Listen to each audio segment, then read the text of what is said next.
It's extras and epilogues. Open the theater. Lights, cameras, action. Movies and reviews, things you might not have known. What happens when the credits roll? Let's get on with the show.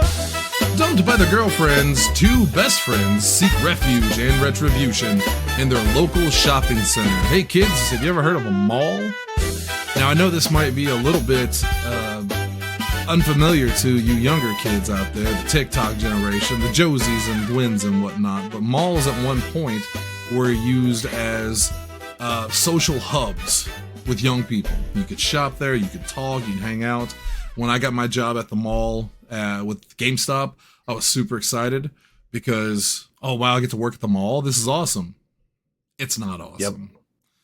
It's not awesome. Same sentiment across the board. I went through the exact same situation. That is where Hot Topic is, Michaela. Yeah. Still somehow. Yeah, still there. Still there. All right. My name is Shannon Young. The theater is open once again. We're back live on Twitch after taking a brief sabbatical for personal reasons. And tonight we continue the View Askew, the June Askew of Voo. That's it. Just View Askew June. View you don't have to get complicated. No, I want to run. Yeah. I want to wiggle it around in my mouth a little bit until something happens. Roll it around. Yeah, something will happen. That's how we got Muppet Brooks May, because that wasn't what it was called originally, and then it just became that over time. Yeah, but I don't want this to become something else. You know? What do you mean? Well, with the word June and the word view, there's too much of a chance for me to say something regrettable by accident completely. Like View a Juniverse? Because if you say it fast, it's fine. Right. It's when you hold on to it too long that it becomes a problem. I went really hard on Israel recently, and I don't need that extra baggage. So let's just call it the View Askew. Doughball said June Askew. Sure. That'd be fine. Sure. That would work too. Point is, we're watching Kevin Smith movies, and we're going to answer the question that people have been wondering about for years. Is Kevin Smith a brilliant director or a hack? Let's find out tonight. Here with me, I think I said my name. I don't remember if I said my name anymore. Shannon Young. Hey, here with me tonight is my usual co-host. Of course, he's been here since day one on E&E. He's the co-founder of the Feast, if you will. It's Double H. Speaking of Feast, Shannon, look, eateries that operate within the designated square downstairs qualify as food court. Anything outside of said designated square is considered an autonomous unit for mid-mall snacking. Now, if you want to wax intellectual about the subject, I don't. Up next, here with us all month long, it's Zach Kurgis. Hi, baby kitties. Damn it, Shannon, show some heart. Zach, would you like a chocolate-covered pretzel then? Oh, God. Well, I can't just stop at one. It's so gross. He makes sure to snatch that back, too. Anyway. No, we'll talk about it. We're going to talk about it. We're going to talk about it. That's a guarantee. We had so much fun with Clerks last night. The revolutionary directorial debut by Kevin Smith, the movie that put him on the map in a way that most directors don't get put on maps. I mean, this thing was a huge, huge hit when it came out. It was the indie darling of all indie darlings. It was like this, and do you remember the movie SFW with Brad Dourif? And what else? Slackers. Linklater, Slackers. That was a big one. That's a Jews. Again, that's a good one. After Clerks, we talked about it last night, but eventually you're going to get, your Empire Records and your Reality Bites and all that kind of stuff. Yeah. It's the counterculture. Kevin Smith made his money on counterculture, which is odd considering that by the time this movie came out a year later, he had already sold out at this point. It didn't take long. They drove a dump truck full of money to his house. He's not made of stone, etc., etc. And so then we got Mallrats, which, looking back on it now, you go, oh, okay. So he had a bigger budget. He had actual actors in there with, I say, I don't mean any disrespect to the people in Clerks, but obviously that was a passion project. Established. These are established actors. You got Shannon. Well, we'll get to the cast here in a second. But what you lose is the magic, I think. And I think Hunter and I summed it up perfectly.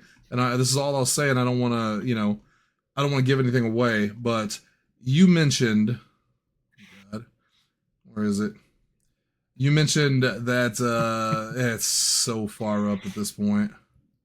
Yeah, it was a ways in there, but I don't remember exactly which part you're talking about. When we were talking, here it is. So I said, it's still an absolute shock to the system that this was his direct follow-up to Clerks. And you said, studio money and pressure to make the next Clerks will do that to you. And I said, the difference between finally making your dream project and putting your life into it versus what you just said. Because they feel like extremely different films. And maybe not for the better. Or maybe for the best. This may be the best Kevin Smith movie I've ever seen. I'm going to keep you dangling on the hook. That's why I co-starred in the show Growing Up Dangling in the early 80s. Or mid-80s. I don't know. I think it was late 80s, actually. You were a fetus, man. If it was the late 80s, you were like 4. Take 2. So I learned to not take big gulps of rum just now. Did something just go across my screen? What was that? Did you see that? Mm-mm. God, I really look like Meatloaf on his last day. I look like Meatloaf. Wait, is Meatloaf dead? Yeah. I legitimately don't remember. Yeah, he's dead. He's gone. Did he really die? He died a couple of years ago, yeah. Oh, it was only a couple of years ago. Yeah, he was 74. Huh, what do you know? Doughball, kind of how Breakfast Club was too close to my birthday. Set the scene for these types of movies in terms of slacker culture. Yes, but every movie's better than Breakfast Club. All right, let's go to... Don't get him started. Don't get me started. I also don't like that Zach can again warp through reality. Right now, he appears to exist directly on Jay's crotch. Yeah, I think he's a byproduct of Jay's. Yeah, I'm in the middle. You see? Look, I'm in the middle. I'm just hanging out down here watching. I mean, kind of. What? But you're the floating head that resides between slackers. If you could have set it up where you were in Silent Bob's hand, that would have been pretty funny. Oh, that would be pretty good. Yeah, trying to manipulate your head, or if your head would have been Jay. He's trying to make it happen. Yeah, he's trying to aim for the hands now. Look. All right, well, you do that. I'll make it work. While he does that, let's get to the stats because I got a lot to say about this film. Released October 20th, 1995, right before Halloween, and maybe that's appropriate. Written and directed by Kevin Smith, starring, and it is a really good cast, much stronger than Clerks, and yet at the same time, looking back on the cast, there's some heavy hitters in there, but it's when they were very young. Ben Affleck's in this movie. Yeah. He's fine. Ben Affleck is a great actor. In this movie, he's fine. He's okay. He barely gets anything to do. I mean, he gets one scene that's really his scene, and that's it. He's just kind of a garbage truck.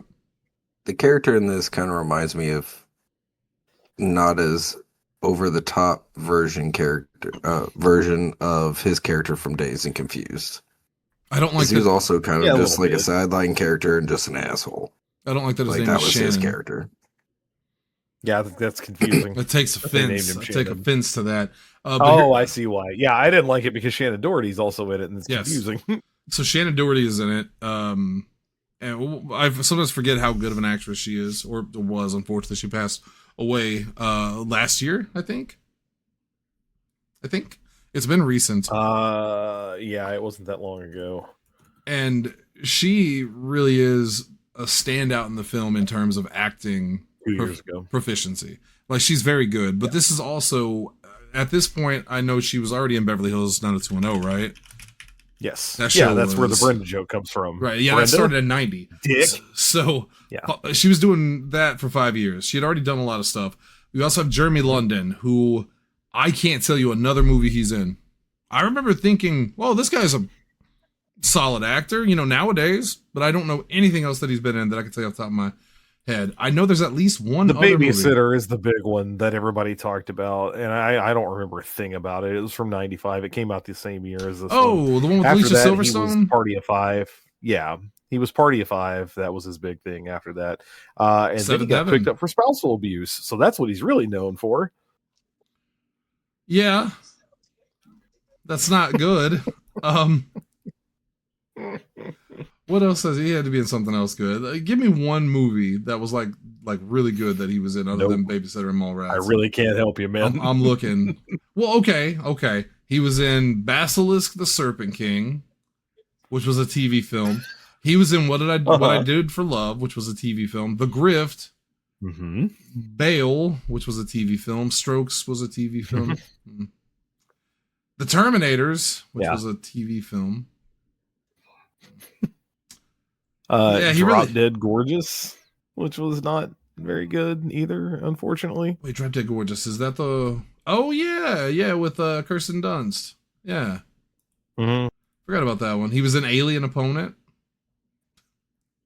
I'm pretty sure this guy was just on, like, standby with Asylum at this point. They were like... Because he's been in, nothing. Like... He's been in, like, 80 movies since then. But those films are things like Alien Vampire Busters... Butcher's Bluff, Mr. Blue Shirt, The Inspiration, Fear Cabin, The Last Weekend of Summer, Boneface, and of course the newest one, Amityville Descendants of Darkness, because they have made about 9 billion Amityville films, and only one of them was about the Amityville horror. What's this now? What's he doing? It's a sailboat. Don't you see? It's a schooner.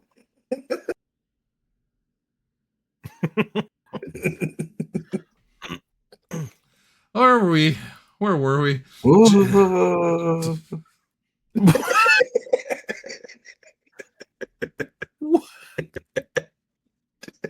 God. Jason Lee, who's one of my favorite actors, and I think is probably the second best actor in this movie, honestly. Oh. I do. Maybe, but man. His character is incredibly unlikable, but he plays him extremely well. As opposed, and he's also annoying as fuck throughout the entire. He just yells all of his lines. Everything, every thing he says, he's yelling. It's not. It's really not. Like early in this movie, he's incredibly like unlikable. Yes, in a way that I don't think they were going for. No, I think they thought he was going to be very much like a Randall type of, he's kind of obnoxious, but he's likable. You're going to love him when the movie's over, and you don't. Yeah, you don't love any of them. Maybe Shannon Doherty, but she's a prop. So. I'm giving too many things away. Yep. Let's keep going.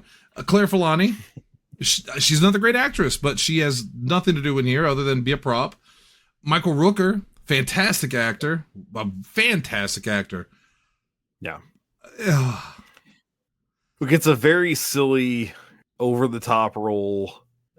Which isn't funny. Not really a lot to do other than to over-emote. Yeah. There's no I feel like you never really understand what his motivations are. No. Because even though you know clearly he doesn't want them to be together, we don't really know why. Well, there's no real direct reasoning given. I'll take a goddamn guess. It's probably because Jeremy London's character is also annoying and selfish and a slacker and kind of worthless. And of course he doesn't want to. And he's the bad guy for not wanting his very smart, very beautiful daughter ending up close enough with this jackass. I love that he's portrayed as the villain for that. That's so funny to me. Well, and I said this to you when we were talking about it. The thing that frustrates me most about his character is that you feel like you never really know if her dad is... Early on, he's presented as this, like, he's a game show host. He's got all kinds of pull at the network. Like, he's a big deal. They have this show happening live in the mall. But then by the end of it, they're treating him like this was like an audition.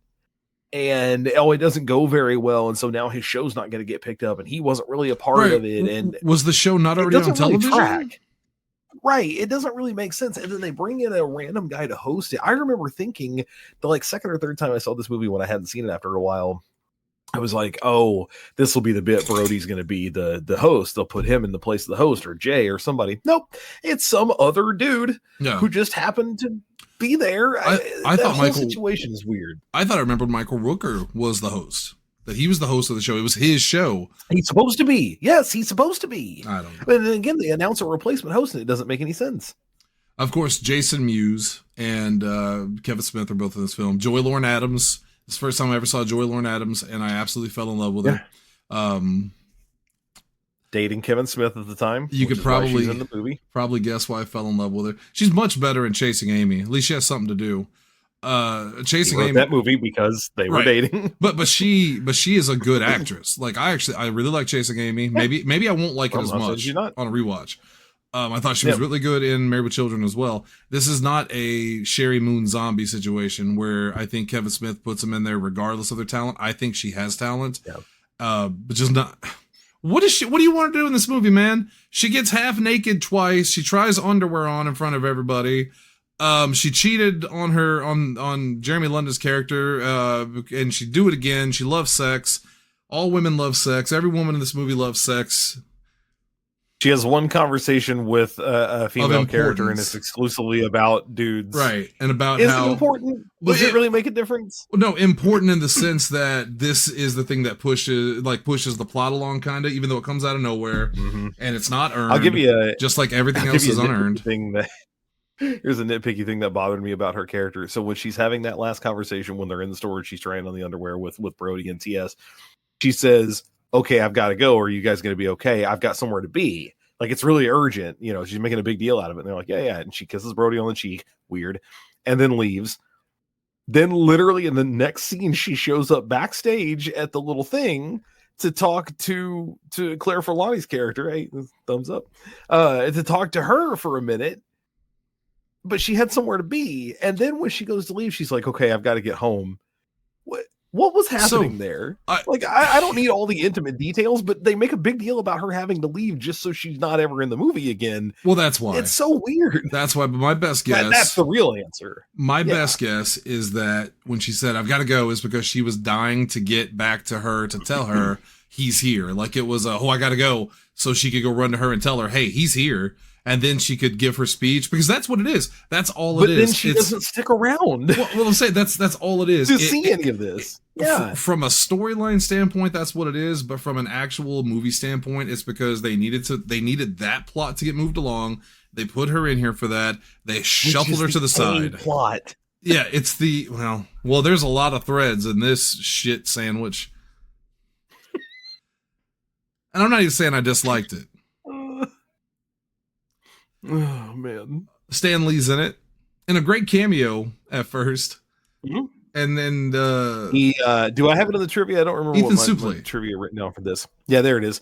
So Stan didn't want to be in the movie. He didn't think the dialogue is anything he would actually say. So Kevin Smith sat down with him and just explained, basically, it's just pretend. Like, it's just, he's never really acted before. It's just pretend. There's nothing to it. You just say the lines. And evidently Lee said to him, okay, Spider Friend.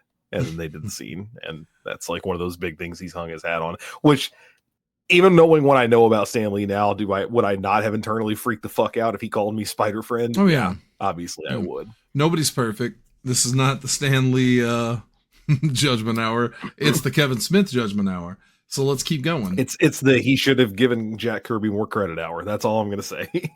Oh, absolutely. You won't hear arguments from me on that. Runtime of 94 minutes. It's still at the sweet spot. Budget versus box office, $6 million versus $2 million. Oh man, what a kick in the teeth after Clerks was such a box office darling. Made half the money that Clerks did.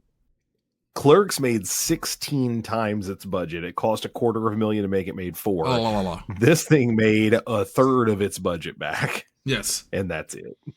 Which is crazy. It's absolutely insane for this guy's second movie when his first movie was so critically lauded. And for it to immediately fail. And I can only chalk that up to just bad publicity, bad reviews, because it was not a popular film with reviewers. And we're going to get to that right now, because critical reception, and this, mind you, is after Clerks, one of the biggest indie darlings of all time. A year earlier, and his first film. This is his second. Critical reception, 58% critical rating on Rotten Tomatoes. That's 5.6 out of 10. Metacritic score out of 41 out of 100, which is mixed or average. No cinema score, but 1.5 out of 4 stars from Roger Ebert, who said, quote, before this film was released, I chaired a panel that Smith participated in, and Smith cheerfully said he'd be happy to do whatever the studios wanted if they paid for his films. I thought he was joking. And Gene Siskel said that he sat stone-faced through the movie and, quote, could not believe it was the same talent that made Clerks. And that's what I've been saying.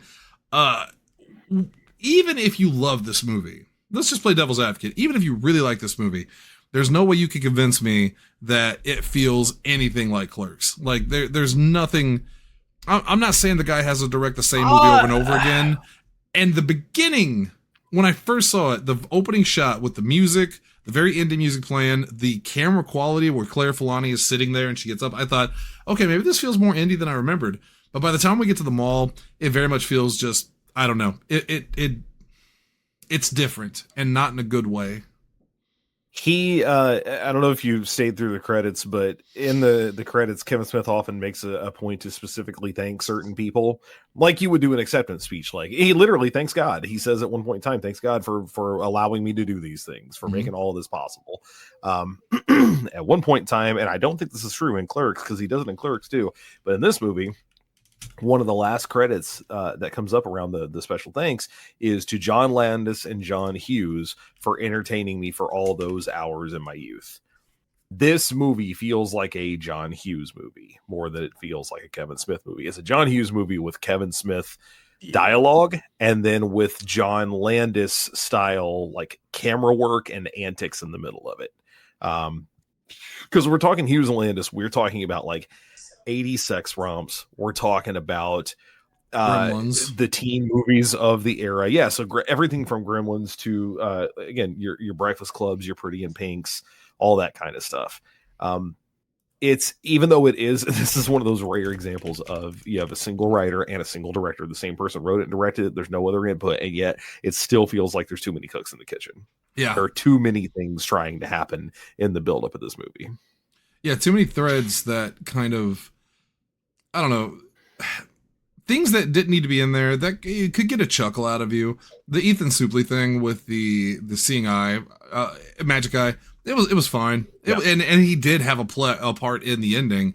But like him yelling at the kids, you know, the guy, that's just a guy over there in an Easter Bunny suit, wasn't funny. He's just screaming at kids. I didn't laugh. They're attempting to do sort of the little funny cutaway gags. This is basically what they are in Clerks. But the problem with that is in Clerks, they always involve the main characters. Like it always had something to do with Dante or with Randall, and it tied back to them. In this case, you don't get that payoff until the end, and it's really not worth it. Like the way it plays out really isn't worth it.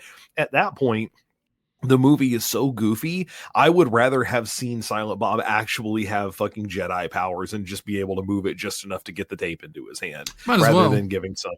May as well. He already had a grappling gun that worked somehow. I was going to say he believes he did. And in a later film, he doesn't he? Isn't it Jay and Silent Bob Strike Back? He actually does use the Force to grab the. No, well.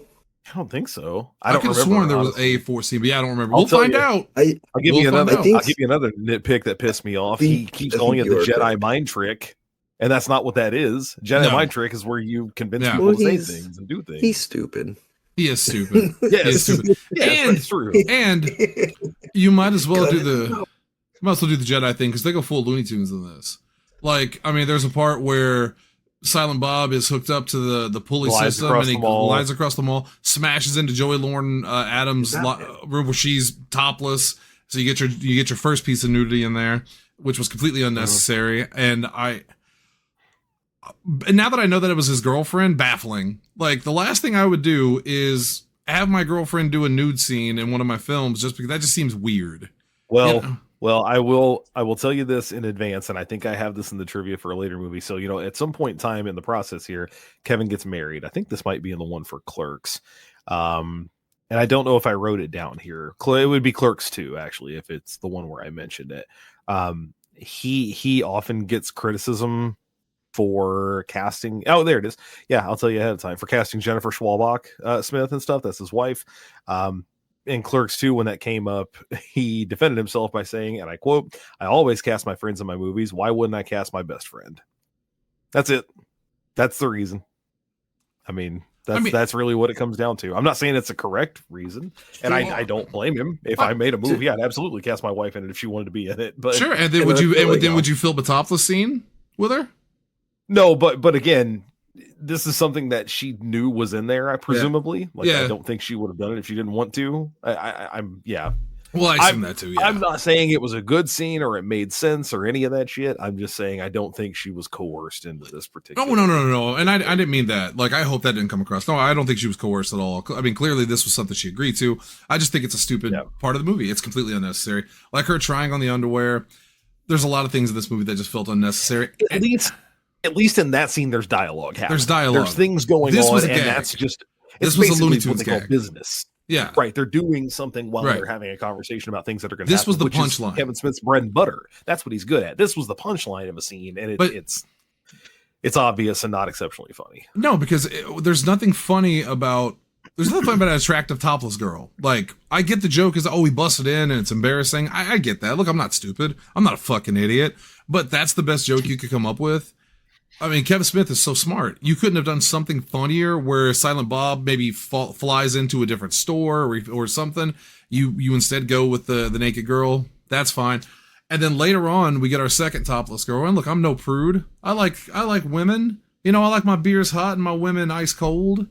But there's another scene later with to move past it, where there's a topless psychic with a third nipple that is completely pointless. Yeah, I know. So many things I'm saving it for you. I'm saving it for you. It's the worst. It's the worst scene in the whole movie. I agree with that. And I think there's a lot of scenes in this movie that I was like, well, that was a bad scene. Zach's killed the background. He's so sad now. Zach, you tell me about the movie. What do you, you're hearing us talk about it and you're probably going, this isn't going to be good, but we might surprise you. What do you think about Mallrats? When was the first time you saw Mallrats? And were you yourself a Mallrat? Yeah. I 100% was Jay. I got kicked out of the mall. You're still Jay. Stairs. Well, I was the menace of the mall. That's how I met a certain person that we all know. Because he had to kick me out on a weekly basis. Yeah. You know what I mean? Yeah. Now, are you a homosexual? And it was always funny to make him chase me. I never came quietly. Always ran. Well, walked with him, probably. Strolled. Occasionally I had the Silent Bob. Oh, Lord. Well, I ran. But no, I mean, I feel like some of those scenes that you guys are talking about, like, they are pointless to an extent. And, like, it is a little poor taste. Like, the only thing I can say is because of him crashing in on her twice is the only reason that she's doing the whole scene of changing and talking with him in the thing. But then you could always just say, well, they could have that scene doing something else. It didn't have to be her changing while talking to the two main guys. You know what I mean? Also, a single line of dialogue deals with that, of her just saying, like, you know how many perverts bust into these rooms? I may as well just do it out here. That's it. Yeah. Or one line. They leave her hanging. Or you could even have it where he's busting in and she hasn't, like, taken her top off. You know, kind of like the first time. You don't actually see anything the first time. It's just her underwear because she's like buttoning her pants up. Right. Yeah. But yeah, no. But I enjoy this movie for what it is. Hold on, we're not doing reviews yet. Well, I know. I'm just saying my take on it is, you know, I've always liked this movie. I wasn't like you guys where you were like, I can't speak for Hunter, but I know you said that you didn't like it the first time you watched it.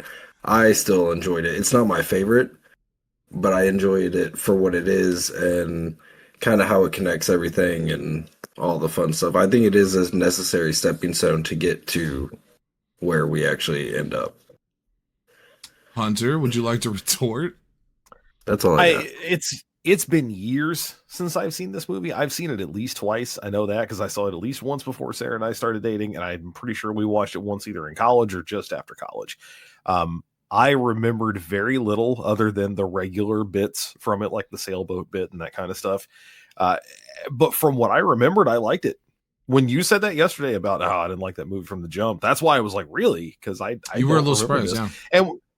And when I was doing the notes, I remember getting seeing the critical reviews and all the stuff that said, you know, hey, this is not very good. It's a bad follow-up to the thing. And I was like, I just don't remember it being that bad. Is this just a case of, you know, old man yells at cloud? Like, you know, obviously the reviewers aren't going to like it because it's stoner jokes and it's, you know, the obvious punchlines and all that. And well, again, I don't want to get into a review yet, but as I'm watching it, I think my bigger problem with it, and we were talking about this a little bit earlier, is that I almost feel like I was sold a bill of goods. Like when you call your movie Clerks, and your whole movie is about two guys who are clerks at little independent stores, and the day that they go through. I mean, that's maybe the most aptly named movie ever. You know, that movie originally was going to be called Inconvenience, which is a terrible title.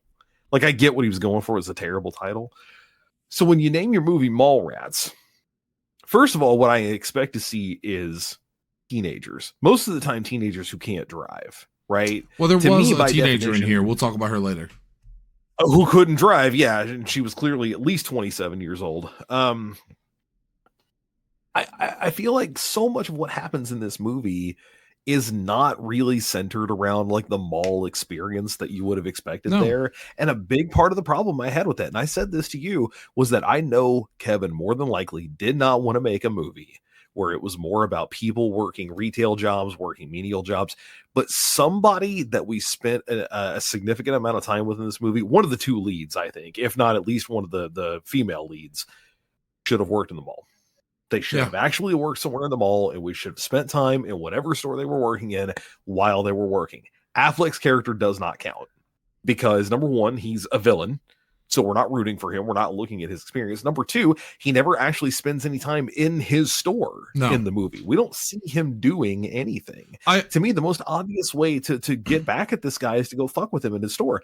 None of that ever happens. There's literally no sequence where that happens. I think part of the problem is also that this movie is set over the course of one day, like Clerks was. I think you fail to establish the social hub of the mall, the community of the mall, because that's what Mallrats are. They hang out in the mall, they go do things. There's none of that in here. This might as well have been a strip mall. This might as well have been Walmart.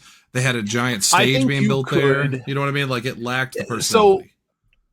Sure, and I don't disagree with all of that, but I do think you could do this movie as a one-day situation. The problem is, to do that, you almost need to fall back on that trope that I've mentioned before, that stranger in a strange land, where one person is the guide and another person is learning. Well, and Brody kind of does that with TS, but it never really makes sense or plays. Yes, I was going to mention that. At any given point, it feels like TS is either part of the shenanigans or has no idea what's going on, and this is all new to him, but they never pick a lane. Yeah, it doesn't make any sense to me. When they meet the science research girl, what's her name, Trisha, when they meet her, Brody knows everything about this girl. He knows her entire experience. He knows exactly why she's there and what she's doing. And TS the whole time seems totally confused. Not to mention, she knows shit about him because of this gossip network, but he's never heard of this person. And I'm like, that just doesn't play for me, man. Like, what size city or town do they live in? Like, this is New Jersey, but it seems like it's like sort of rural or suburban New Jersey. It does not make sense to me that he seems so clueless at any given point in time, but then sometimes knows everything about what's going on. He's a really confusing character. I'm going to say something insulting to the film, and then I'm going to ask Zach something. Another part of my problem with this versus Clerks is that this movie, you said earlier, it feels like Kevin Smith, or he didn't want to make it, basically the Kevin Smith thing. I don't remember.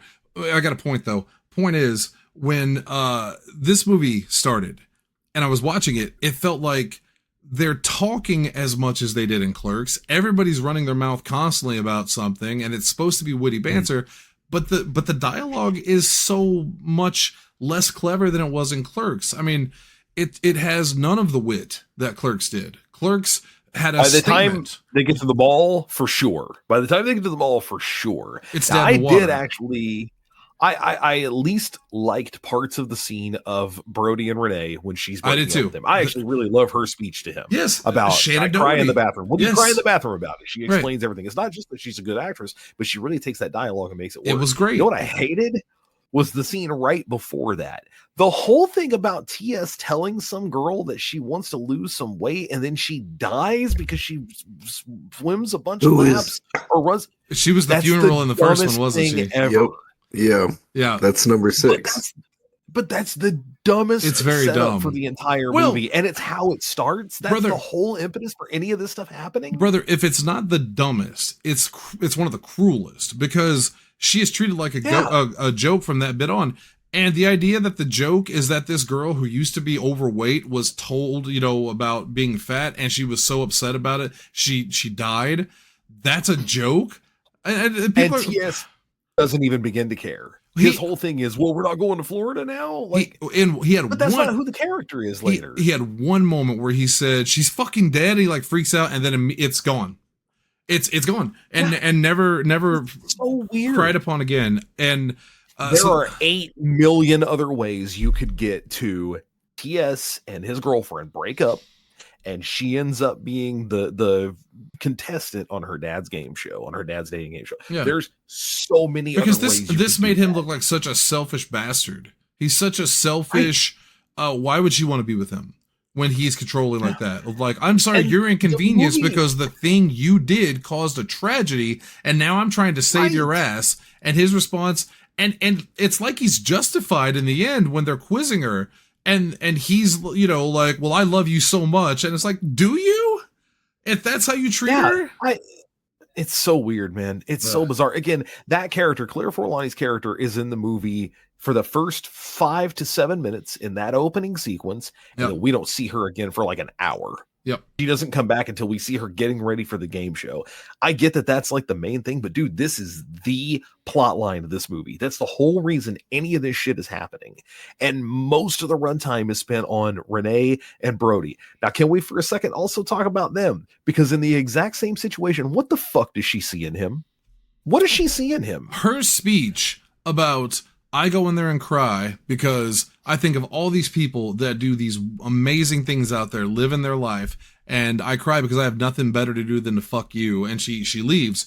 Is such a powerful statement that is wiped away immediately when she bangs him in the elevator for reason, because he kissed her. I can fully do what the movie won't do and give them a backstory on my own, because Sarah said it while we were watching. Because that was the first thing I said was, what does she see in him? Why are they together anyway? And she goes, okay, how old are these people? Because we were trying to figure it out. And the movie does a really bad job until it eventually does finally get around to saying they're in college. It never really says exactly how long they've been in college. She, in that speech, says something about the time they were together at prom. So clearly they've been together since sometime in high school, and that has carried on into their college years, whether they're in college or not. She goes, you and I both know that there are a great many people who make poor decisions about relationships in high school that they then never fully get out of. And they can't really explain why they're there. They've just been there for a long time and it works and it's whatever. And I went, you know what? You're right. I can accept that. What I can't accept is why she ever chooses to get back together with him. The closest explanation the movie even gives is when they're in the elevator, which is also a ridiculous scene. So the elevator just stops moving despite the fact that he doesn't hit the emergency button. It stays right outside. No one hears them through these 2 doors. And only when she wants him to get aggressive and he does she now suddenly think that this is like a good thing. And from that point on, she's just right back in love with him. Well, but after they do it, she says, no, I just wanted to prove that blah, blah, blah, blah. But then it's so bad. None of this plays. If you're going to have them do a stupid angle, you've got to go one of 2 ways with this, okay? If they're going to be, well, this is just stupid comedy and, oh, he kissed her, so it's hot and it's funny sex or whatever, then you can't make her exit in the beginning so dramatic. It can't be so traumatic when she dumps her life out like that. On the opposite side, if she does do that and he does aggressively kiss her in the elevator, that has to be a different scene where she pushes him away and says, did you not hear a fucking word I said to you? Like when but they tried to have their cake and eat it too. And it just comes out as, again, insulting. So much of this film is insulting. Let's talk about it. We keep saying they. It's not they, it's he. Kevin Smith is the sole writer and director for this movie, so he has to be held accountable for that stuff. These are choices he made. As far as I know, he has never said there was studio pressure to do it this way. I do know there was studio pressure to get other actors. They wanted other people to be in this movie and to make this movie. And ultimately, he pushed back really, really hard. The same thing happens in Chasing Amy. And I think for the most part, he was right about that in terms of the casting here, save for a couple of choices. Jeremy London, maybe you don't, hinge your career on. He was good looking. I mean, that's it. He was good looking in the boyish way. You know what I mean? Like he was that, oh, look at him guy. I couldn't have played him. You maybe. Zach definitely. I've seen Zach with straight hair, shaven. Oh, Zac Efron looking motherfucker. Baby face. You shoe polish smelling motherfucker. Let's talk about. I want to get to the reviews, but we have to talk about the most egregious thing in the film. By far, I forgot it was a thing until we rewatched it, and that is the 15-year-old who has sex with men of all ages for a book she's writing, and she tapes it, and then is perfectly okay with them taking her sex tape and airing it live on television for all she knows for everyone to see, which not only is that insulting. Yeah. You said it. It's child porn. It's revenge porn. It's a ton of statutory rape. Yeah. I mean, it just. Boy, do I have an epilogue for you. Not one that is good. I got an epilogue for you tonight, baby.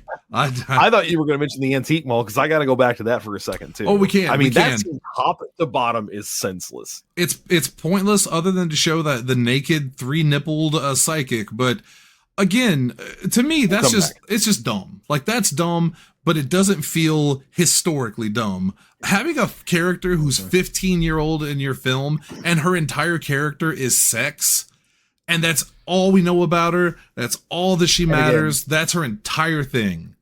Wow. There's a lot of logic problems in that whole scene too, outside of just the obvious stuff you just mentioned. Number one, what fucking man would say, yes, you can film me having sex with you, 15-year-old? And I get she lied because, what is it? Shannon says, oh, I thought she was 36, which I got that one.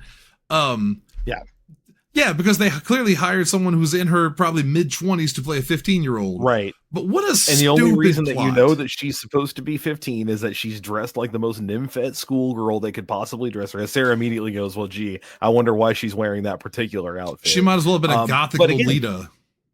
But again, the movie specifically says she's 15. Okay. So she says she's at the mall to meet Jay and Silent Bob. That scene never happens.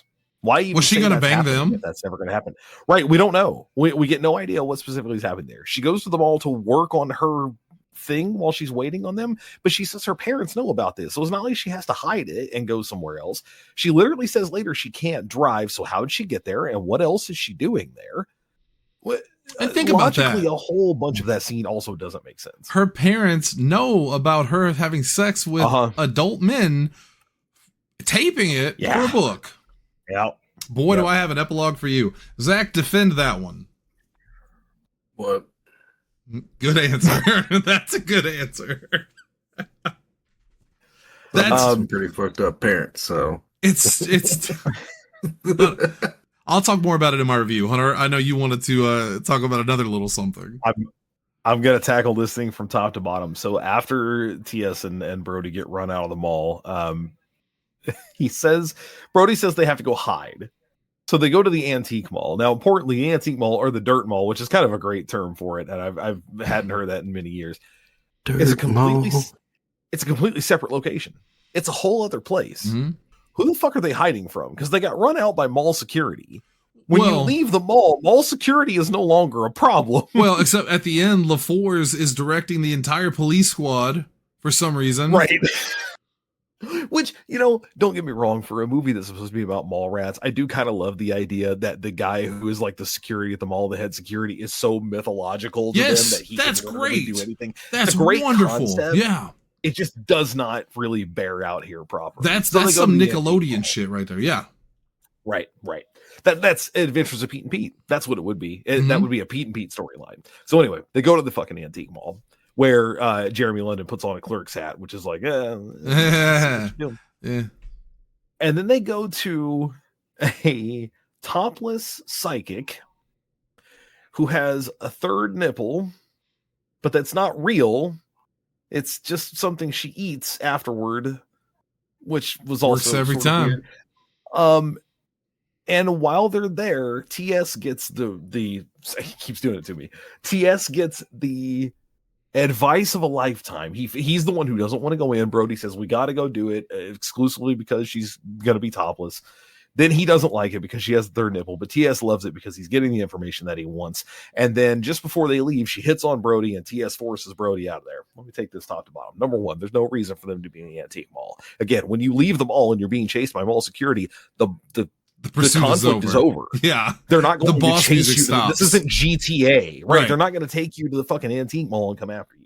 So number one, this scene should have been set somewhere in the mall. I told you this earlier, and this is what I fully believe. Every mall has a weird wing. Like if you remember mall culture, every mall has a weird wing where there's like multiple stores that are closed, or there's only one store and no one ever goes in there. This is where it should have been.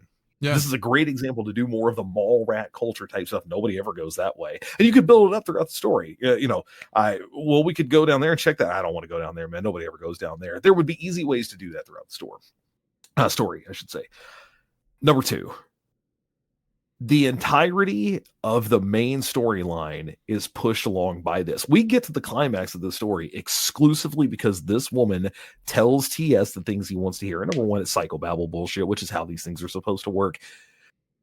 In Clerks, the main like impetus to move to the big climax of the resolution and all that was Randall's speech, the one I did at the end of last night's show. It's Randall's speech to Dante about how if we're so fucking advanced, what are we doing working here? You act like you're so important, and it's such a great fucking speech, and it's all done in dialogue. In this movie, TS decides to do something about getting his girlfriend back because a random topless psychic he's never met gives him generic information that seems to apply to his life. I mean, really, just parse that out for a second. That's why he chooses to act. Can I tag on to that for just 1 second? Yeah. Really quick. Yeah. Everything that happens between Brody and Renee is terrible. And they should never got back together. And that should be Brody's lesson, that he fucked up. He thought he had it. He thought he had it. He ruined his chance, and he has to live with it. It should have been Jeremy London's character, TS, who ran into Stan Lee and legitimately doesn't know who Stan Lee is. And instead of Stan Lee telling him about, X-Men and stuff like that, tells him the story about when he lost his love and how he'd give anything to have her back. And then that makes him go, oh my God, you're so right. Thank you, sir. And he runs off. And there's none of the bullshit of what'd you tell him? Spider-Man and Vulture and all that. No, that would have been such a more poignant scene. Yeah.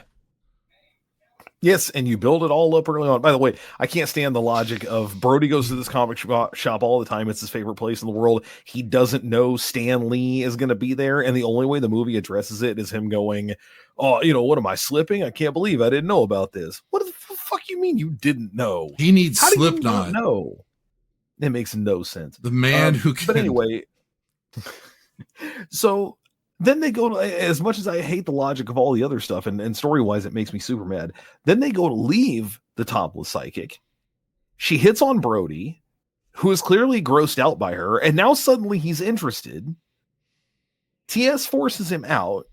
She takes the third nipple off, eats it, and goes, works every time. Ma'am, what works every time? What do you mean it works every time? They paid you before this sequence started. So you got the money no matter what happened here.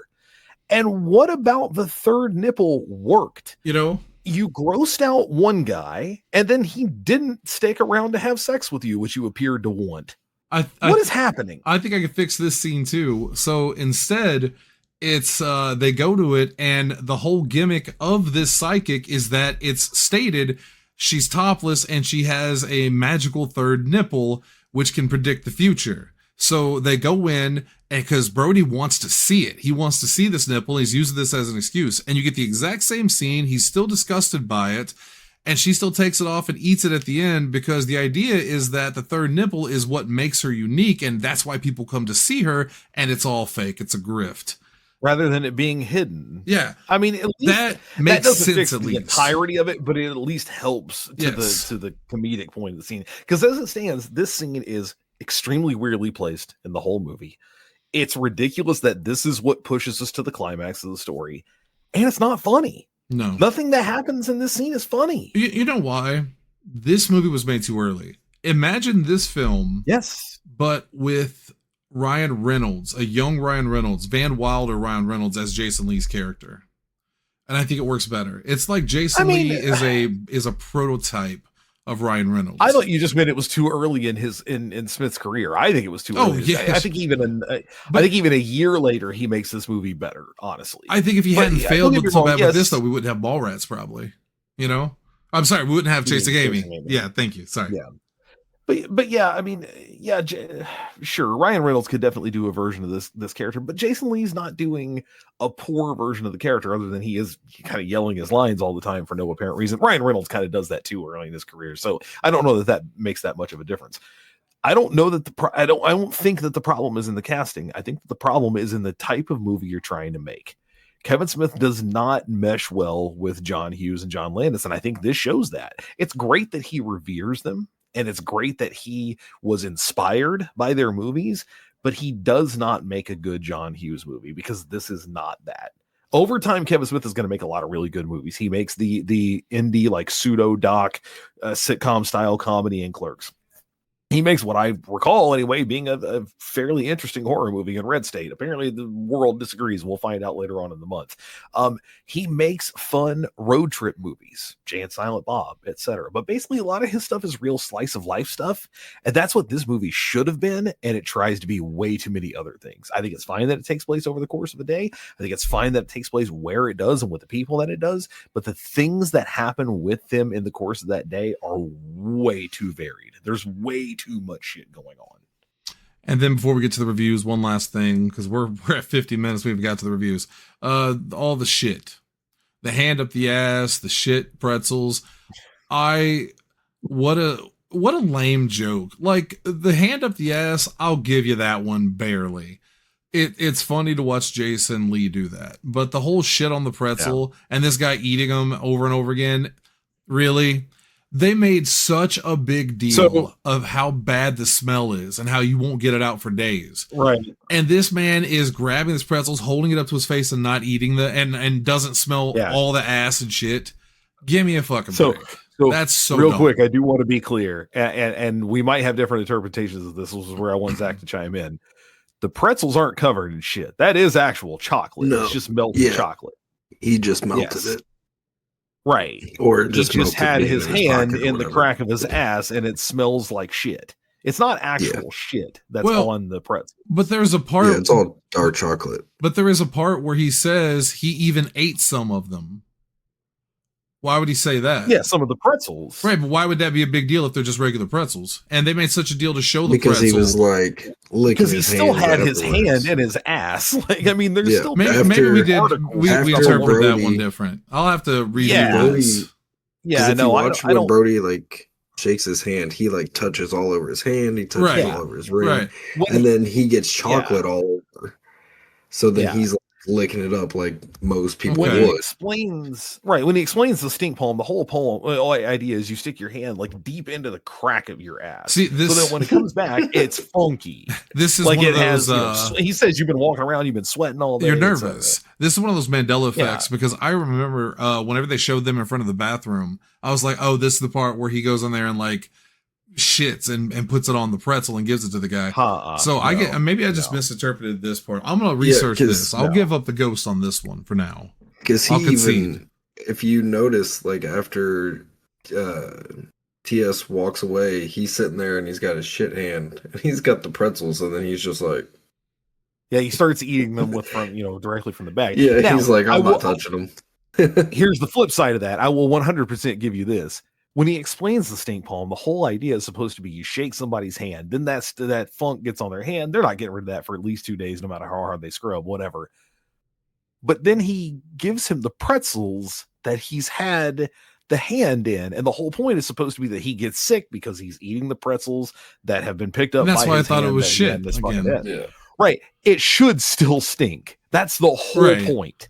Michael Rooker's character should absolutely not be putting those things in his mouth and not going, what the fuck is wrong with these? Like, he, at the very least, even one throwaway line of, they smell a little weird would have been fine. That would have at least given me something. They to smell work with. terrible, but He they acts taste like they're great. the Taste greatest- great. Right. He acts like they're the greatest things he's ever had because apparently he's super into these kinds of pretzels, but there should have at least been a throwaway line about, oh, God, I think this one's gone bad or something. And then, fuck it. He eats it anyway. Something.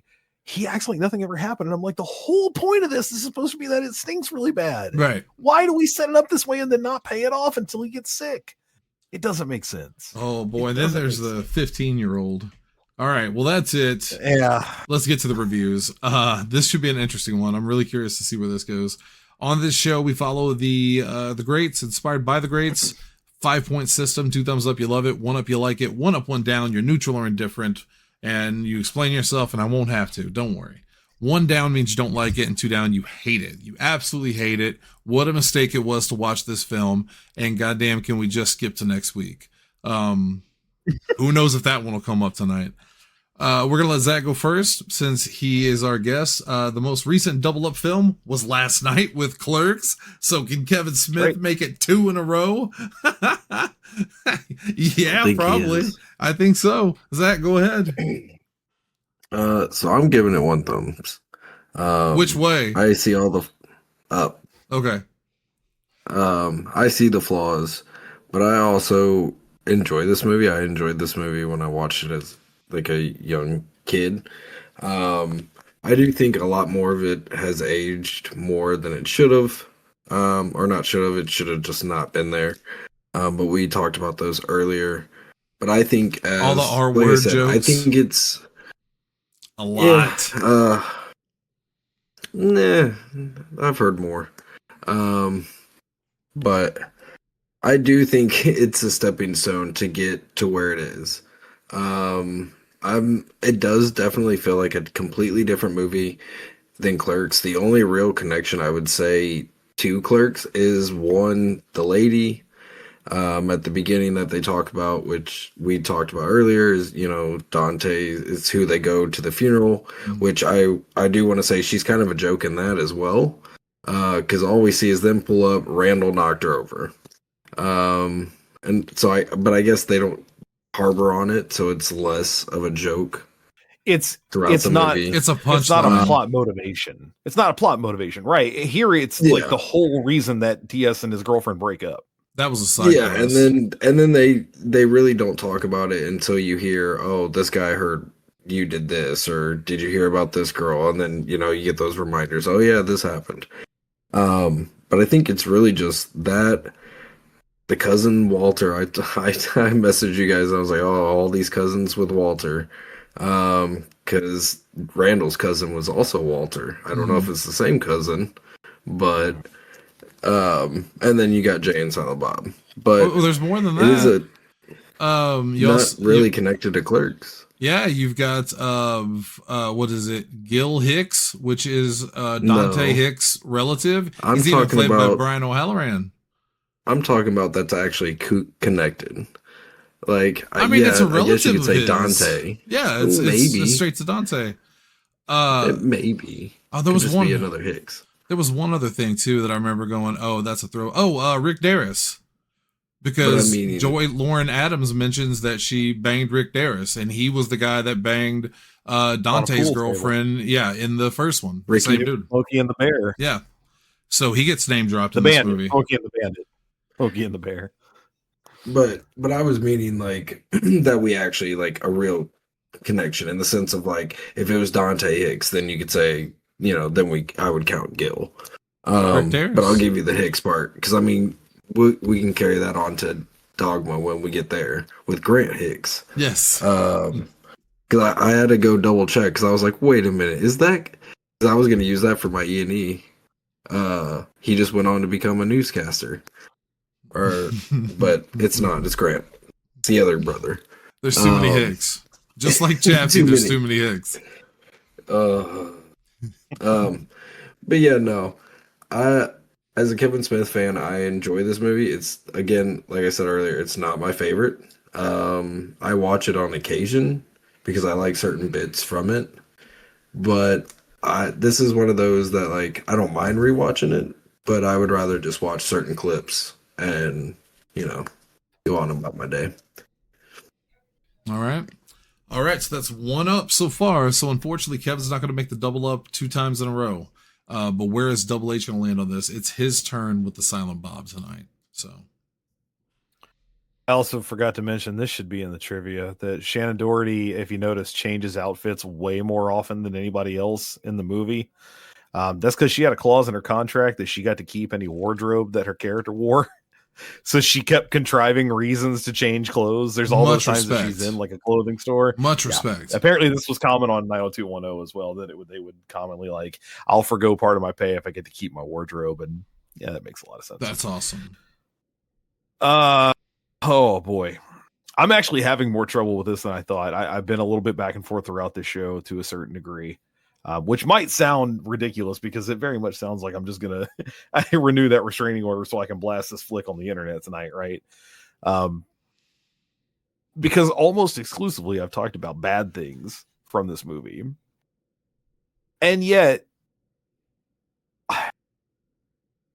while I sat there dissecting it and being frustrated by things that were happening and going, that's stupid, that doesn't make any sense, that's not particularly funny, why is that happening? I was never bored. And I didn't leave the movie hating the movie. Weirdly. I mean, again, as much as I didn't like about it, and as many times as I went, that's the dumbest. Why is this happening? Why is any of this stuff happening? I cannot go full two down. I can't do it. I don't hate it. I don't. There's enough Kevin Smithian dialogue that is fun to listen to. And fun to listen to the characters go back and forth about. At the very least, even just the menial shit about the escalator and about oh god, there's a conversation that they're having at one point in time, and I was just looking at it a minute ago, where I went, yeah, this is perfect. This is exactly the kind of shit that you see in Clerks that there should have been more of. Actually, there it is. It's T.S. and Brody talking about Superman and Lois and them having a kid, and that's. Why? That's exactly the shit they talk about in Clerks. And that's one of the same conversation they have in Clerks. That's one of those things I didn't like about Clerks. I don't know. It didn't bother me enough that I was like, oh, I'm going to make a point about it. But I don't know why we're back to just, sex dialogue. It's a huge focus in these early movies of Kevin Smith to the point of almost cringe. I get that, but at least this one is comic book focused. It feels like the same kind of dumb thing that these comic book nerds would be talking about while they wander around the mall. Plus, that's it's not that long a conversation. No, it's not. It's not like it's not that long conversation.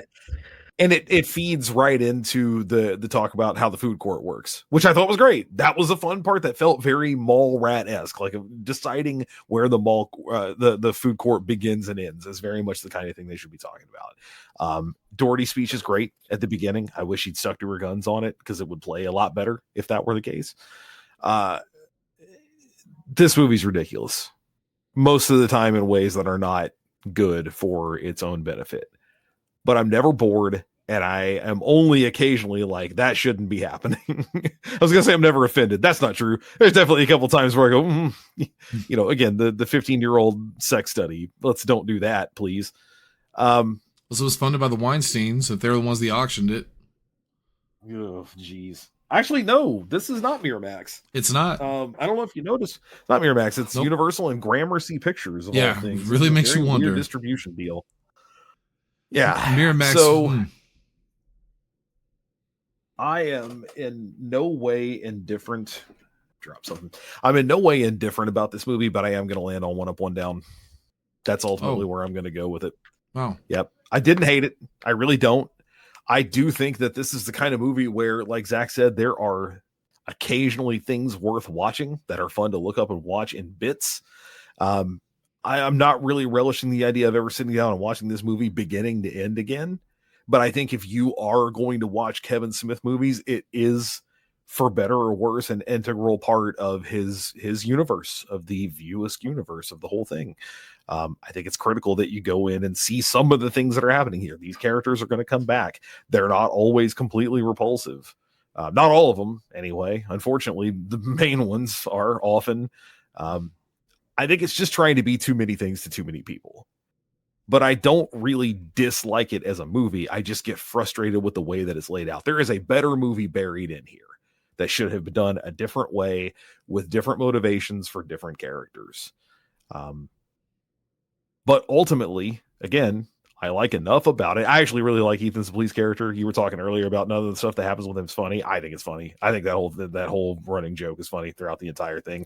I would watch him kick over that fucking sign every day of the week and twice on Sundays, just when he gets finally so frustrated, especially the number of people that keep showing up and doing, and the way that they have different interactions. It's not always him just screaming. Like the fact that he yells at the kids that the Easter Bunny's not real. That's actually very funny to me. The meta joke of Brenda, dick. That's very good. That was fun. Yeah, I actually like that part. I think this movie mostly falls apart in the third act.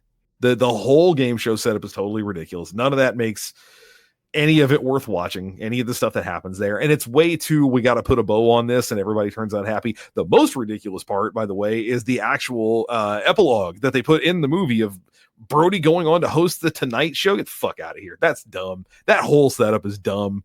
That felt like he doesn't the know most, that long though.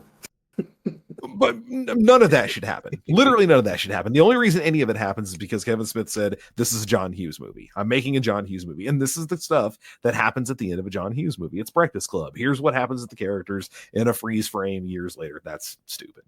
On any given day, you could catch me going one down here and going, nope, it's a bad movie.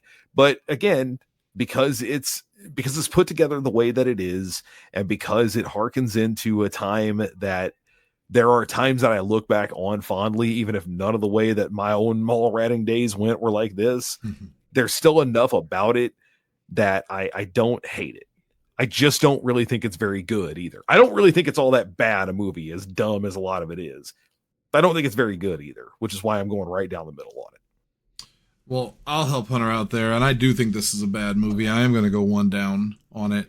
The only reason I'm not going kind of rare that you're going. It is, yeah. This happens very seldomly. The only reasons I'm not giving this 2 thumbs down is because of a lot of the reasons. I thought you were going to go one down, and I was going to go, I agree with you, down the board. So when you said one up, one down, I thought I can't be that nice to it. But a lot of what you said of what you liked, I liked.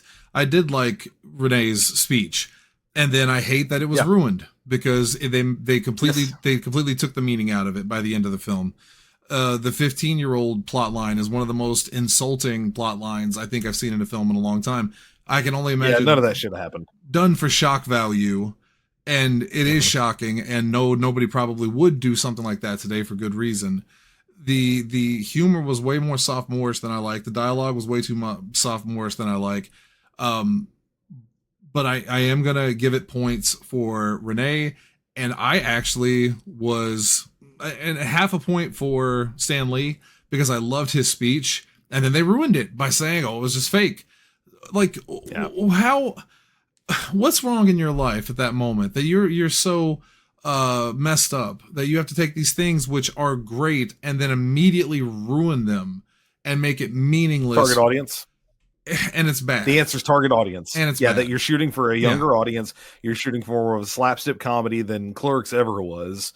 This is meant to be more widely appealing, even though it is rated R. In a lot of ways, I think this movie should have been rated PG-13, and maybe you would have gotten away with more of that kind of stuff if you're shooting for that sort of audience. Sorry, I mean to jump into a review. That's the answer. No, that's it. I don't disagree with you. The other thing that I would give it credit for is Jay and Silent Bob. This is, I think if the first movie made Jay and Silent Bob the popular ones out of the whole universe, this is the one that cemented them as like the Mount Rushmore. They are the bards. They are the ones. I actually love everything they do in this film, from beating up the Easter Bunny to all of Silent Bob's stupid ideas. This is for Brody. Which, by the way, fuck Brody. He just got that dude beat up for no reason because he was too scared to admit to Jay and Silent Bob that it was Shannon that beat him up. Like, what a dick. Yep. Him having the grappling hook is so stupid, and I liked it. I love it. It's ridiculous. Jay and Silent Bob's antics in this film is really what saved it for me. That was the only consistently entertaining part that I thought. Fly, fat ass, fly. This is when he really starts insulting him all the time and calling him, Tubby, and just like, just a lunchbox. Cut it out. There is a throwaway line, by the way, which I really love that I don't think I've ever caught before, and I don't know why, but when they're also hiding from the mall cops, they're in a bookstore, and when they catch up with them, I think it's Brody. What are you doing catch in up here? with him, he's like, it's the last place they'd look for us. So they were great, and nothing else. And Renee's speech was great. I like Joey Lauren Adams. I didn't think Jason Lee was awful as Brody. I thought I found him to be a little bit charming, maybe the way that I should have found Bender to be charming, but it's still a bad movie. The plot is nonsensical. The women are props. They only exist for the men to capture them, and they do in the most idiotic ways. It's insulting to women. Almost this entire film is, in my opinion, from the 15-year-old who only exists to have sex to all the other women who only exist to exist for their men. I thought it was incredibly insulting. There's no strong female characters in this. And the only one you do get is in Renee. And she also just goes, yeah, the sex good. In fact, she says something like, I love that R word or something like that. And I was like, that's your whole justification, huh? All right. Not only is it stupid, but it's also offensive. Gotcha. It's trying to be the counterculture of Clerks, but what a difference a year makes, because it feels like this movie, to me, and this is just to me in a way, felt like we were already heading into Steve Buscemi walk again with the skateboard on, saying, hello, fellow students. It feels like it's trying to capture what Clerks was while not understanding it because he's out of touch with it. But it was only a year ago. So I can only think that there's got to be some studio interference here, that there had to be someone who just, I don't know, reined him in a little bit. There had to be something. I think it's the other way around. I honestly think that because this movie comes out so fast after Clerks, that the only interference was, here's your hard date. We have to have a movie by this time. Make whatever you got. And it was just too fast. It was for a way guy too who fast. was solo writing and directing a movie. That is an extremely fast turnaround.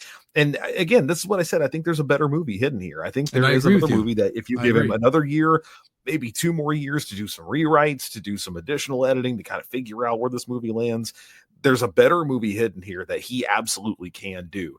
It's just, this is the first draft. It feels like this is the first draft of it. And it's amazing to me that we went from Clerks to this and then to Chasing Amy, because Chasing Amy, more than any other Kevin Smith film, feels like Clerks, with the way of the serious tone of it, the way the humor isn't so over the top Looney Tunes. Mallrats. It's a rom-com. Well, yeah. I mean, it's an indie it's a comedy, rom-com. but I was going to say barely a comedy. It's an indie rom-com. And it's more romance than comedy. Mallrats feels like a film he would have made 10 years after his career was no longer relevant. Oh, what is this movie that Kevin Smith put out? Mallrats. Oh my God, it looks horrible. Like, what happened to him? I actually agree with Ebert. Almost anybody can make this. Yeah, almost anybody can make this movie. The only difference is that it has the Kevin Smith characters and that bit of his dialogue. That's it. Yeah. If you take away the snappy dialogue and the like Jay and Silent Bob appearance, anybody can make this movie. But because Kevin Smith did do it, and he does have a lot of talent, there were parts that I also really liked, and characters I did like, even though they were ruined by the end of the film. And for those reasons, I am sparing it the two down. But it was. I came away the same way you did. I didn't hate it. I hated a lot about it. But at the end of the day, I thought the same as you. This is an important film, and I'm not like, I didn't feel the way I felt after I watched Mad God. I didn't come out of it going, fucking Zach getting me to watch this horse shit. I was just disappointed. Because I know what he can do and I know what he had just done. And it felt like a letdown. It felt like a film he would make when he ran out of ideas. And the fact that it's his second movie and there is so much good stuff just under the surface, it makes it incredibly disappointing. So I am going to go 1 down.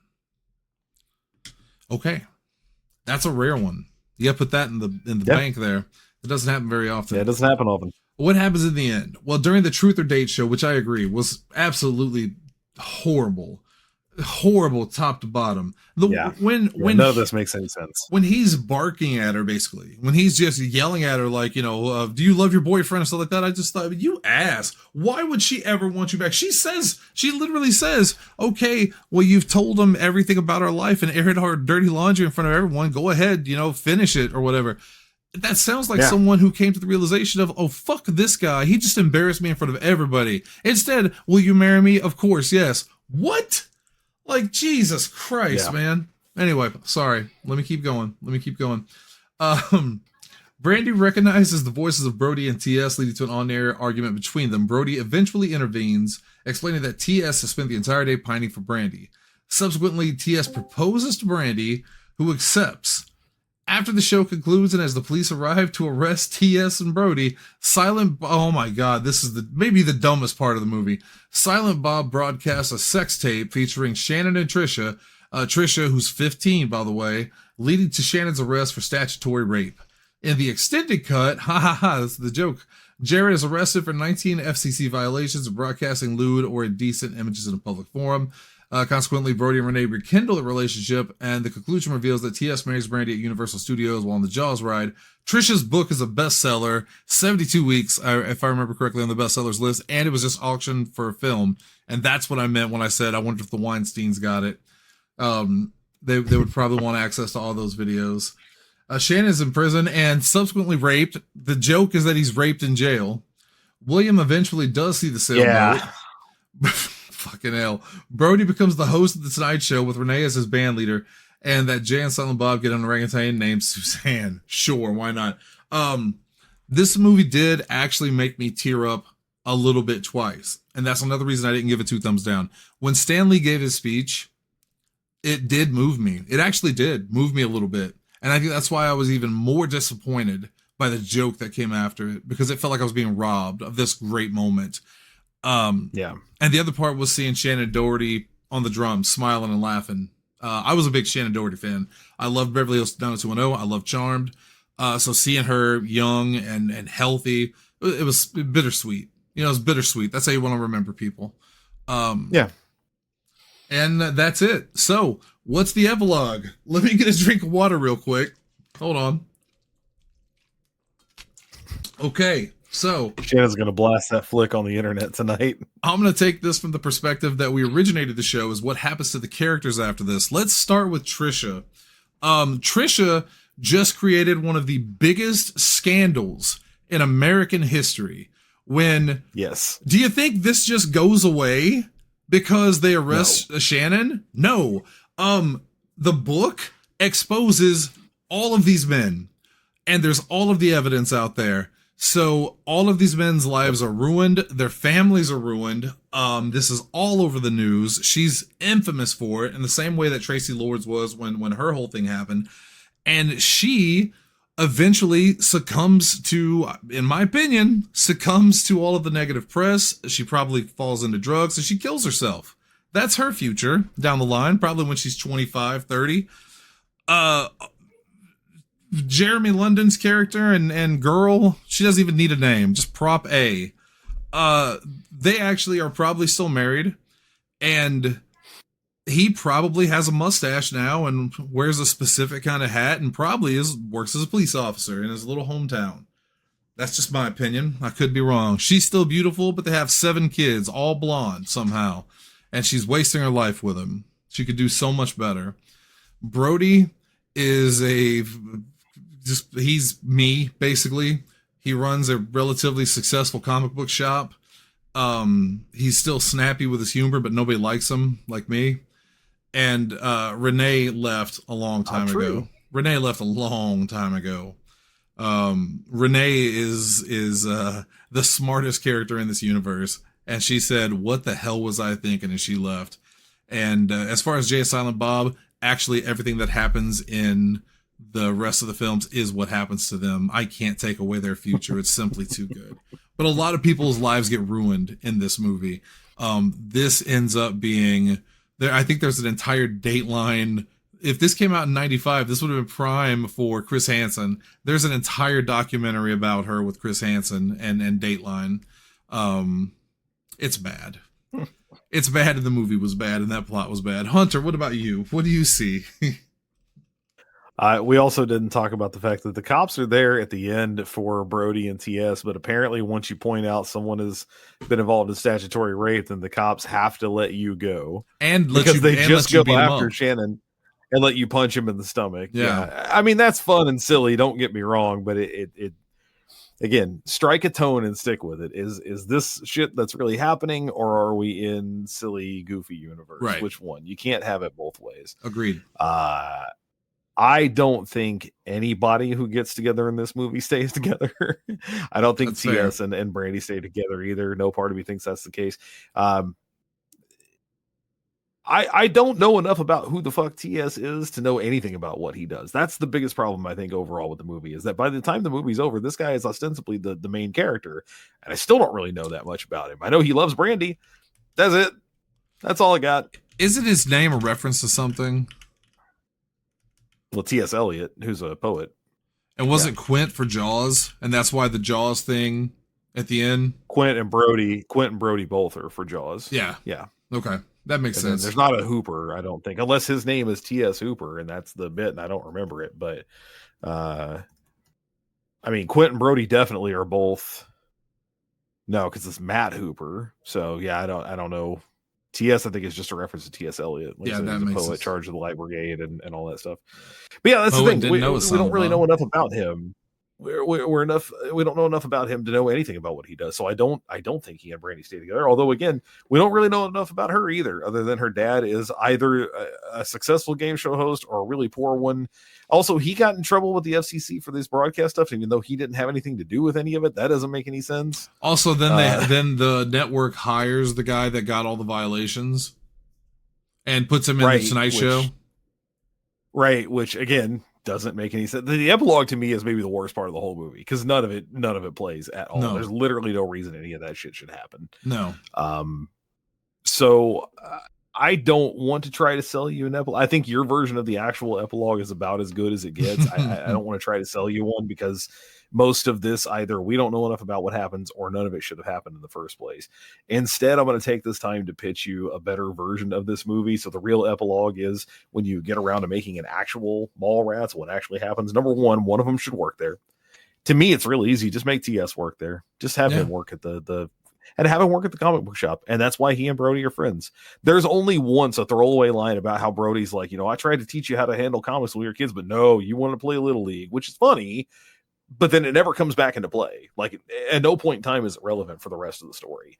So have him work there. Have Brody be more of your main character, considering that's clearly what they want him to be. He's on the center of the poster after all. He's the one striking the Luke Skywalker pose. So have him be the main character. Have the whole point be that both of these guys have gotten dumped recently for being dicks, but that the problem is not that they're just completely useless members of society, is that they're taking these women for granted. Because that is sort of the way that the movie plays out, but show us that they actually are interested in not being that anymore. Give us some reasoning of here's what they want to do differently. Here's how they want to be different. And then maybe just tone down a lot of the other stuff. We really don't need the 15-year-old sex scandal to get Shannon out of the picture. No. Just show that he's an asshole. She could have just as easily been 18 conducting this study because she's, this is how she's going to get into college. She's going to get this to get some kind of scholarship or whatever. And then just have it be the case that Renee finds out that not only has he been with her, but that he was weird with her. Done. We don't have to broadcast that on TV. Renee just needs to see it and go, oh, this guy's an asshole. Not to mention at that point, she was already 1 foot out the door with him anyway. There's no need for any of it. And then just give me more runtime focused on mall-specific shit. Again, if we're going to call the movie Mallrats, you're going to set it over the course of one day. And the whole point is that these guys lose their girlfriends and they're trying to get them back. We can even start with them already broken up. And then that day, they just decide they're going to make it happen one way or another before this happens. I also don't think it's the worst idea in the world to age this movie down. Put everybody back in high school, right? They can be seniors, they can be 18, but put them all back in high school. Mallrats are not people in their fucking mid to late 20s. No. Unless they work there. Unless they work there. Exactly. Unless they work there. And even then they can be younger and still work there. Yeah. So I think that's maybe the biggest way to save this whole situation and to make it more. And don't get me wrong, I get that a lot of what I'm pitching sounds like Clerks. I get that.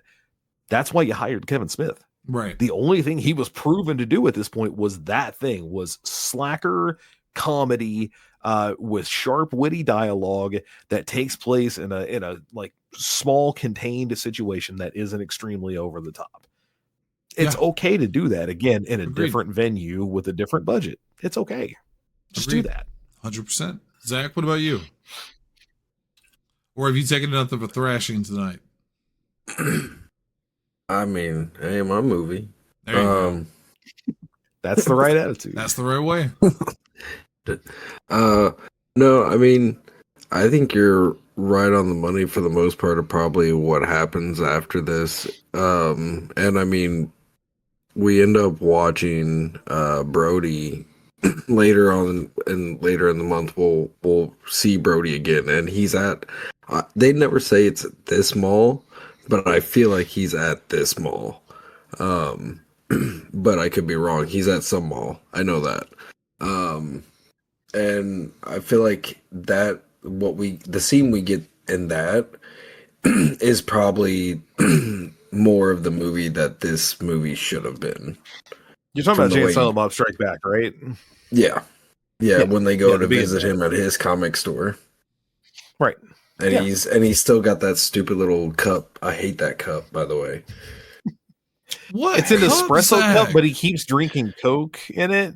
Brody has that little like shot the glass thimble? paper cup throughout it. Yeah, Yeah, that's another thing. I really basically. I wish they'd had for all the talking these characters do. You know what it would have been? So you know what that is, right? What he's doing? It's a He's a free sample samples. cup. Yeah. Yeah, it's a Yeah. sample cup. Yeah. And so there would have been It's free. great to have one throwaway line about like he literally keeps it at home. Like he just brings it every time he comes to the mall and gets free samples every time. Give me one line of dialogue, man. You got so much dialogue happening. Give me one line where he jokes about how he does this all the time. You could literally have it be the case that when they get picked up by LaFleur's and all that, that one of the things he does is just fucking stomps on the cup and Brody freaks his freaks out. What? That's my fucking cup, man. Like that's so much funnier than anything else that happens at a lot of the time. I thought But yeah, no, that's all I got. And I mean, Jay and Silent Bob, I know why they have that orangutan. We'll get to that Well, later yeah. too. Well, of Yeah, we'll course. also- Well, yeah, yeah. no one questioned the orangutan. If it's a movie about You Mallrats, did. I said I knew, and you know, there should have been some scenes in a food court with people in the food court. What is bigger to the mall than a food court? You know, Yeah. that's like the We heart talk of it. about it, but they never really go there. Right, they don't go there. Or give me a scene at like the video game store, or give me some. Do you realize we never go in the comic book store? No, you never get to go in. They get in the line for it and they see Stan around it, but they never actually go in. Yeah, make it feel more It's like if you're going to call it Mallrats, give us something that we can relate to. See, I think that's one of the biggest problems with this film is that with Clerks, you could relate to it so easily. A lot of people relate to someone who works in the Clerks, industry, someone that serves the customer. But Yeah. you can't really relate to these characters in this unless you're a very specific kind of person. Again, one of them should have worked there. At one point in time, Brody has that conversation with Renee when he first runs into her at the mall and says that about, okay, we got to figure out custody. You can come to the mall, on odd days. I'll come on evens and weekends. And she cuts him off and moves on. And I'm like, no, that was it. I needed that. I needed to hear why this place is so important to him. He talks Yeah. about it being this mecca. I love the smell of commerce in the morning and all that, but we never really get a sense of why they want to be there so badly. Right. And if one of them worked there, and especially if it's TS, then he has his reasoning. Dude, this is my job. This is the only place I can get hired. It's the only thing I'm good at, whatever it is, whether it's comic books or whatever else.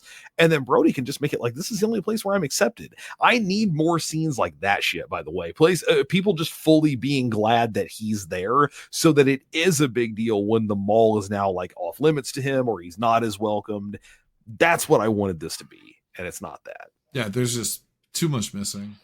But Yeah, it's a goofy romp and it's acceptable in some ways and it's not in a lot of others. It's just this is what I said at the top of the show. I feel like I was kind of sold a bill of goods. I Yeah. was looking for a movie that was here's these two guys to whom the mall is intrinsic to their lives, and that's just not what this is. No, it could have been anywhere. It's just, Yeah. again, I didn't hate it, just disappointing. But I think next week we'll bounce back a little bit because much like going into this, I thought Mallrats was a bad movie already, and this did nothing to change my mind.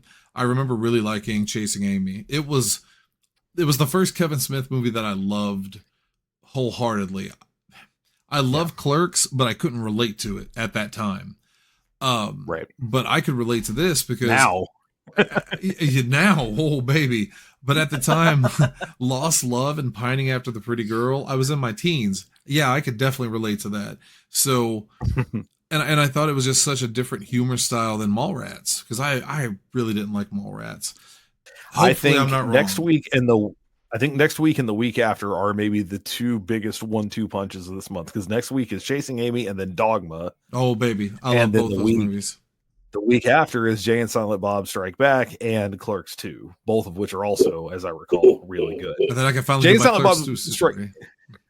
history. Jay and Silent Bob Strike Back, at least going into it, this thing is going to be bonkers. Like at no point in time does it ever try to make you go, this is a serious movie where serious shit No, is happening. That's This is- legit. Chasing Amy, that's the last time for me that ever happened. From that point on, View Askew Yeah. is Looney Tunes world. It's Goofy land. They're all hopped up on goof juice. Chasing Amy's the last grounded in reality one.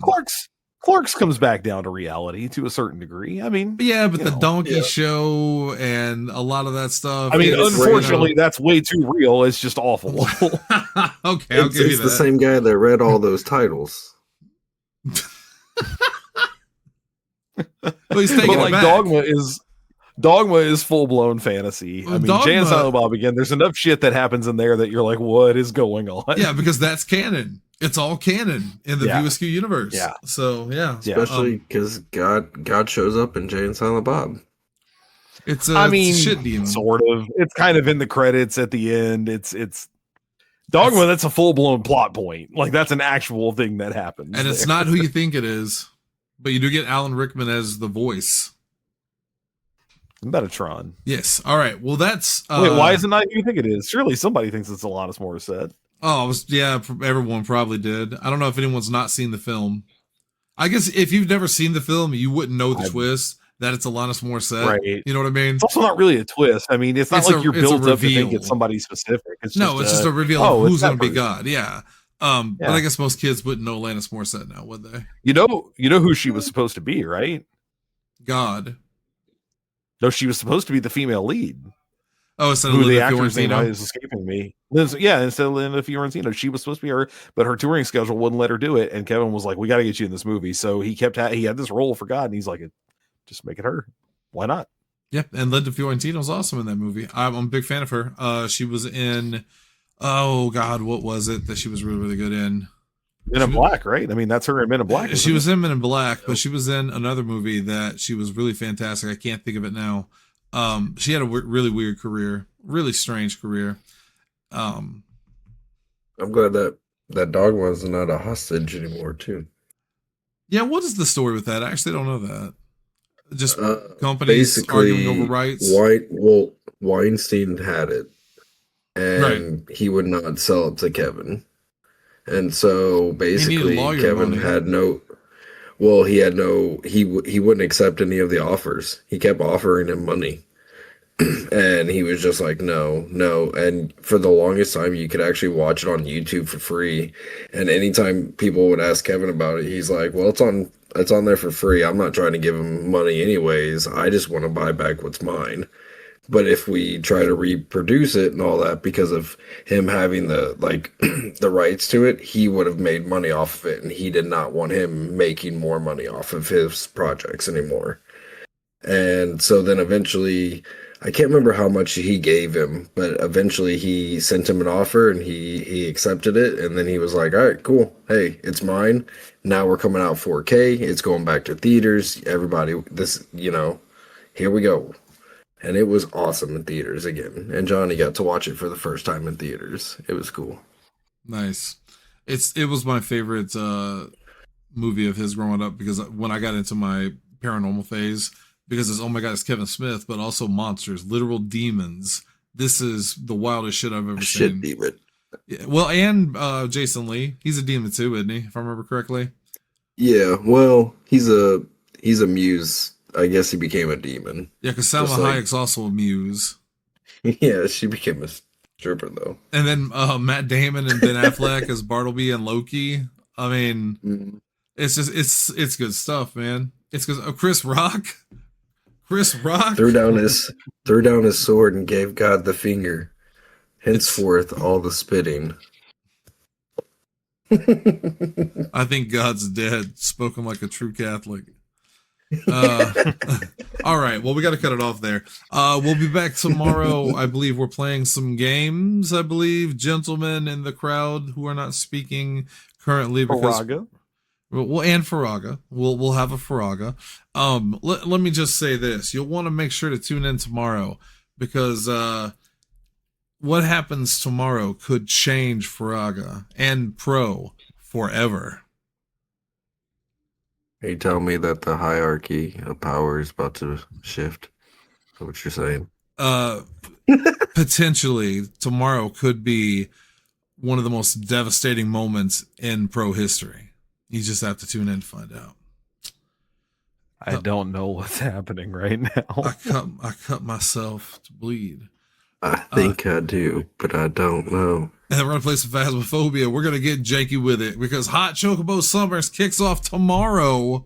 That's Hot Chocobo Summer Electric Moogaloo. 2, Electric Moogaloo. And this week we're calling it Getting Janky with it. Nah. Getting janky with it. As we're gonna play Phasmophobia with Tanner, who is will be released tomorrow. He says coming out. It's Tanner's coming out party tomorrow, right here on PZ85 on the Superstation, Twitchzilla. Right, Tanner? Okay. I got the message. Thanks, buddy. Yes. There it is. And then Thursday after dark and more games this week. You know how it goes. All right. We're very tired. We're going to get out of here. Stay with us in the chat, though. We're not done with you guys yet. Thank you, guys. We'll see you tomorrow in the live show. No, we'll see you tomorrow for Chasing Amy. What have we watched this week? We saw Clerks. We'll see. No, that's next week. Oh God, I'm so confused right now. I'm like Tomorrow, Joe Faraga Biden. Phasmophobia. Yes, for Tanner's coming out party, and then Thursday after dark. The balcony is closed. We'll see you guys then. Double H, take us out. That fucking kid is back on the escalator again.